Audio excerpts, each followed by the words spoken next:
स्वादिष्ट पाककृतीमध्ये आपले सगळ्यांचे स्वागत आहे। आज आपण बनवणार आहोत सुक्या मेव्याचे मोदक। चला तर आता आपण रेसिपीला सुरुवात करूया। आता आपण मोदकसाठी घेतलेलं साहित्य बदाम, काजू, मनुका, काळे मनुके, पिस्ता, गोडंबी, चारोळी आणि खोबरं, वेलची आणि साखर। वेलची 5-6 घेतली आणि साखर तुम्हाला गोडीप्रमाणे कमी जास्त तुम्ही करू शकता आणि ड्राय फ्रूट पण तुम्ही कमी जास्त करू शकता। आता आपण हे थोडे भाजून घेणार आहोत आणि खोबरंही थोडंसं भाजून घेणार आहोत। तो थोडंसं हलके गरम करून घेऊया।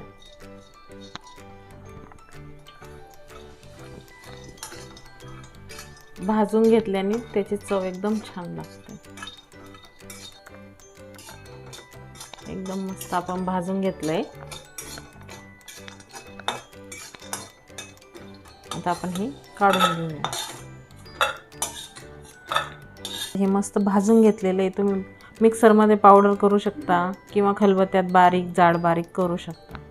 आता आपण हे खोबरं, साखर आणि वेलची एकत्र दळून घेणार आहे। कोणी किसून घेतं, मी दळून घेणार आहे। आता हे मी ड्राय फ्रूट सगळे कुटून घेतलेले जाड बारीक खलबत्त्यामध्ये।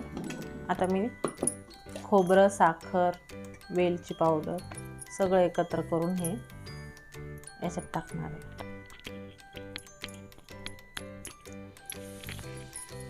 आता आपण मिक्स करून घ्यायचं।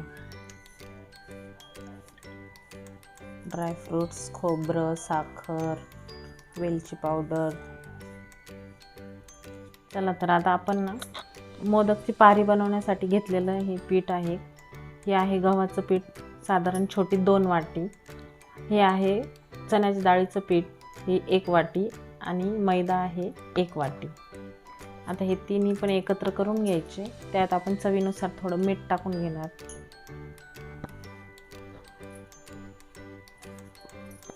आणि आता त्यात आपण थोडं तेल टाकून घेणार।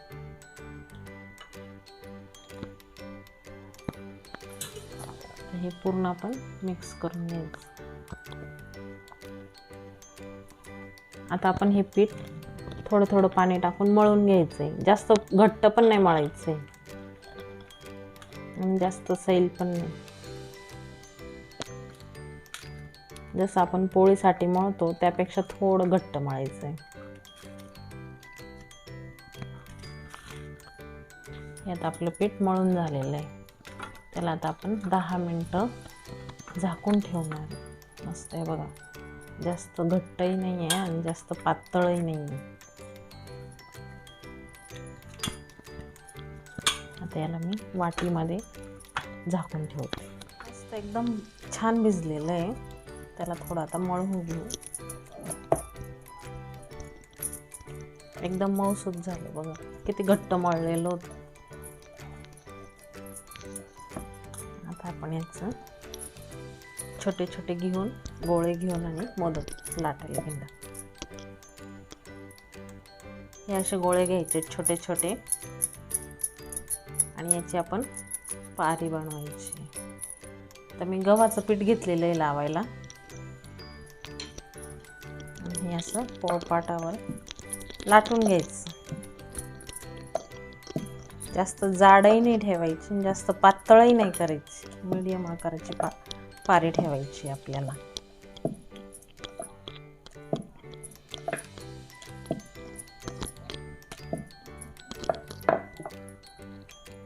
आता ही आपली पारी लाटून झालेली आहे। आधी आपण सारण टाकून घेणार आहे आणि याला मस्त पाकळ्या बनवायच्या आहेत आपल्याला। पाकळ्या बनवल्या की एकदम मस्त मोदक दिसतो आपला। आणि हा आहे तळणीचा मोदक। हे असे आपण मोदक बनवायचे मस्तपैकी।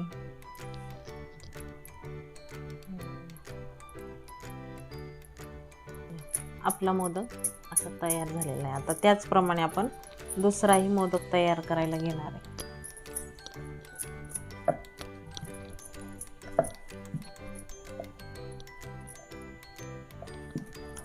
पारी लाटून घ्यायची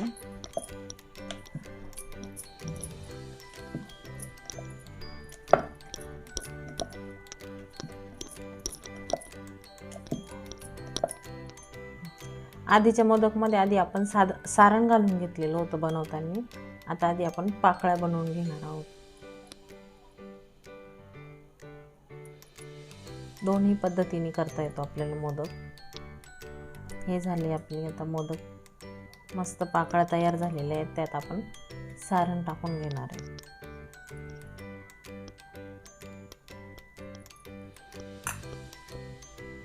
आणि असं वरती पकडून पॅक करून घ्यायचं आहे तो मोदक आता आपल्याला.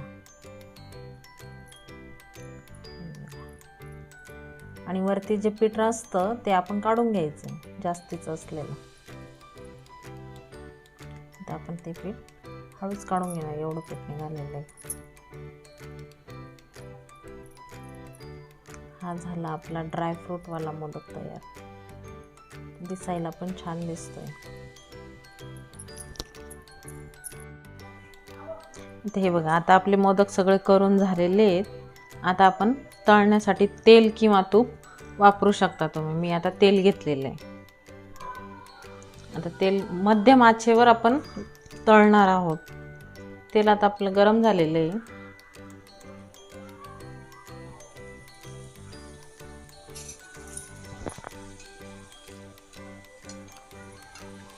असे मस्त फुगताय आता.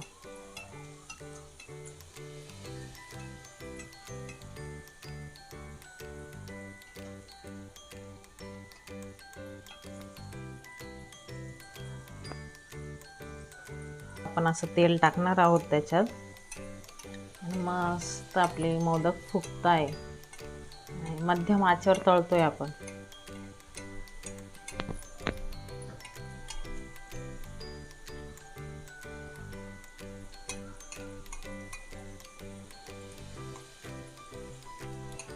झाऱ्याने असं तेल ओढवायचं त्यावर मस्त तळल्या जातात.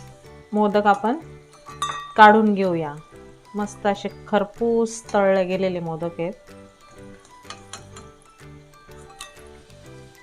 आता हे झालेत आपले मोदक तळून एकदम मस्त खाण्यासाठी तयार. बाप्पाचा नैवेद्य.